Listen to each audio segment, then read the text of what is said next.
Welcome to this episode of Behind the Symbolism. In this episode, we will be taking a look into American Horror Story's 10th season. In the very first episode of the season, the writers of the show depict a very familiar concept that we often discuss on this channel, selling your soul. Let's get right into it. Spoilers ahead. If you haven't watched the episode and don't want me to spoil it for you, go watch it and come back to this video. The first episode of the season is about a writer named Harry and his family arriving at the small town of Provincetown. Harry, a struggling screenwriter, is desperately looking for inspiration, and his wife happened to get a job renovating a home where they would be staying at. While at the house, Harry begins to try and write his screenplay, but is having trouble with focusing as he's having a bad case of writer's block.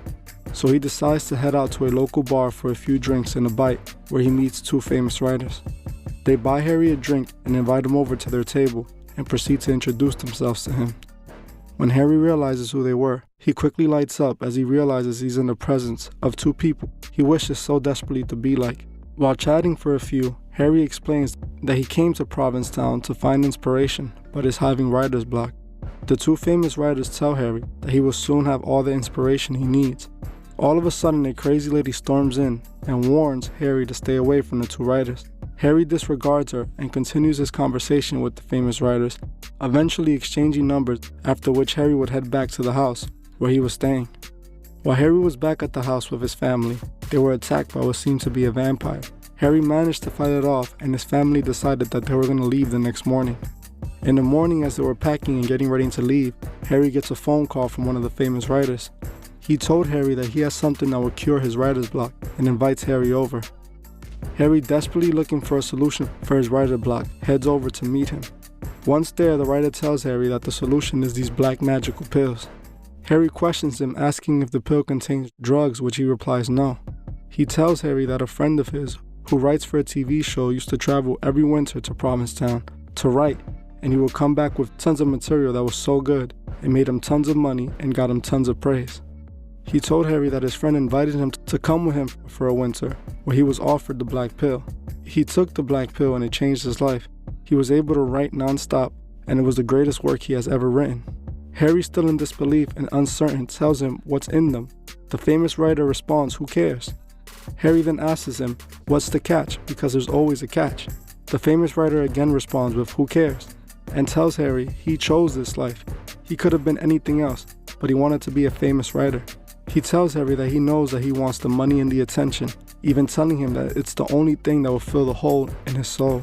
Harry tells him no, and tosses the pills as he storms towards the door. The famous writer then makes his last effort to get Harry to take the pill. He asks Harry if he is a real writer and explains that a real writer would do anything to make it, while slipping the black pills into his pocket. Harry then leaves and returns to the house to get his family together so they may leave. As Harry is getting ready to leave, he gets a phone call from his boss. She asks Harry how's his writing going, which Harry replies not good, and tells her that he is leaving the town. She replies to Harry that he cannot leave, that he must finish that screenplay. She reminds him of how much of a failure he has been. After hanging up on her, Harry feels desperation as he hungers for success. He decided that he would take the black pill. Shortly after taking the black pill, he would start to feel the effects.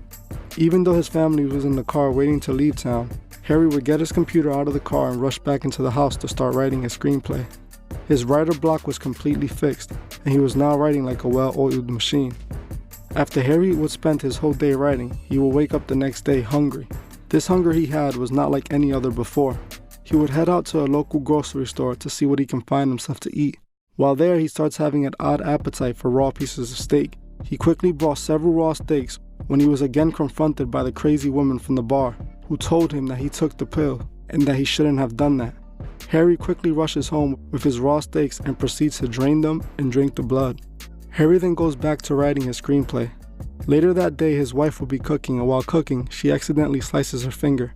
And after doing so, Harry quickly jumps towards her and proceeds to drink her blood out of her split finger. Harry, not understanding why he's acting this way, quickly rushes back to the famous writer who gave him the black pill.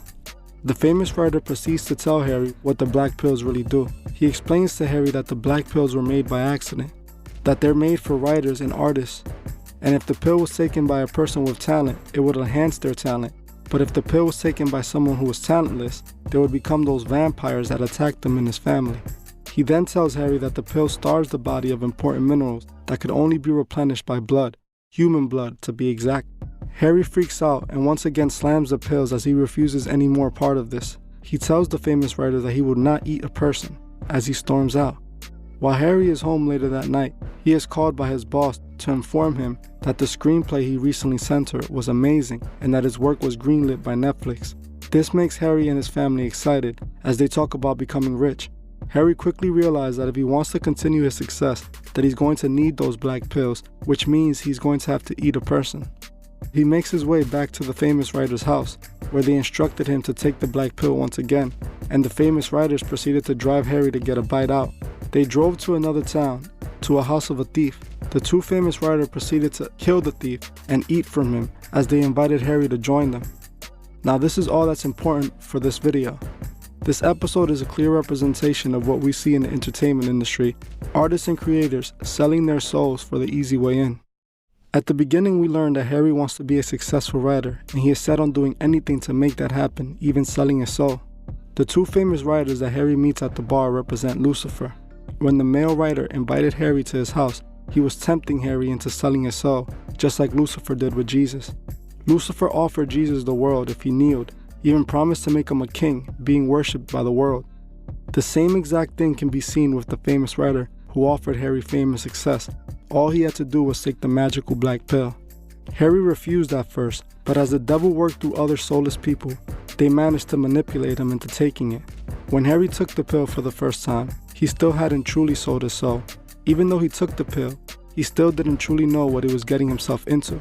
That was the start of the path that led him to losing his soul by the end of the episode. This was the first action he made that he didn't morally agree with. When Harry went back to the famous writer's house and found out what the pills really did, but still proceeded to take them for his hunger for fame, was when he truly sold his soul. When his boss called him to tell him he was greenlit, he decided that fame and money were more important than his morals and his soul. When he decided to eat from the man with the two famous writers, it was his initiation through blood. He was now willingly serving Lucifer for his hunger of wealth and fame.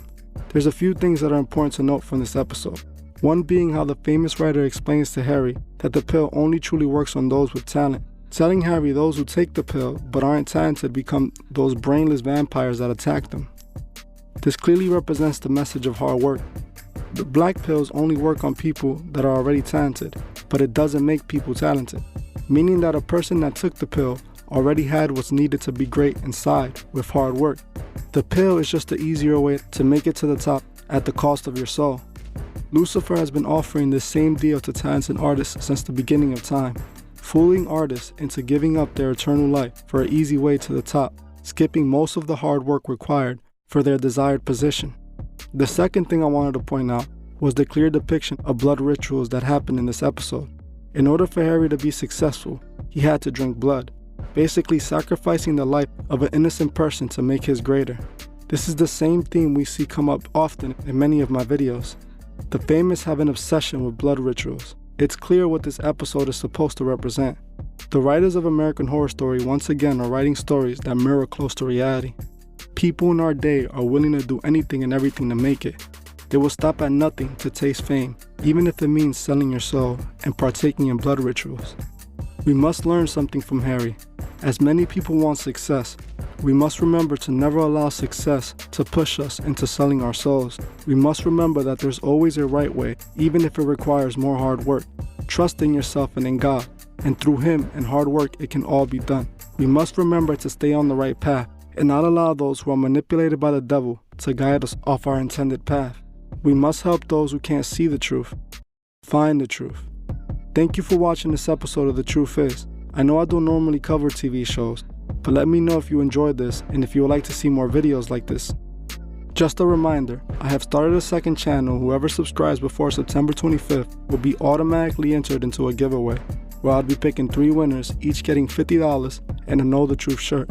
If you would like to further support the channel, join me on Patreon, the link would be in the description. If you join before the 28th of this month, you could be entered to this month's monthly raffle where you can win a shirt, cash prize, and even pick a video topic. Also, please leave a comment below on your thoughts on this video and on any future topics you would like to see me cover on my channel. If you like this video, please hit the like button as this helps other people find these videos. If you're new to the channel, please subscribe and hit the bell so you can be notified of future videos. Please follow me on Instagram @TheTrueFizz01 and on TikTok @TheTrueFizz. I will gladly appreciate it. Thank you. Goodbye.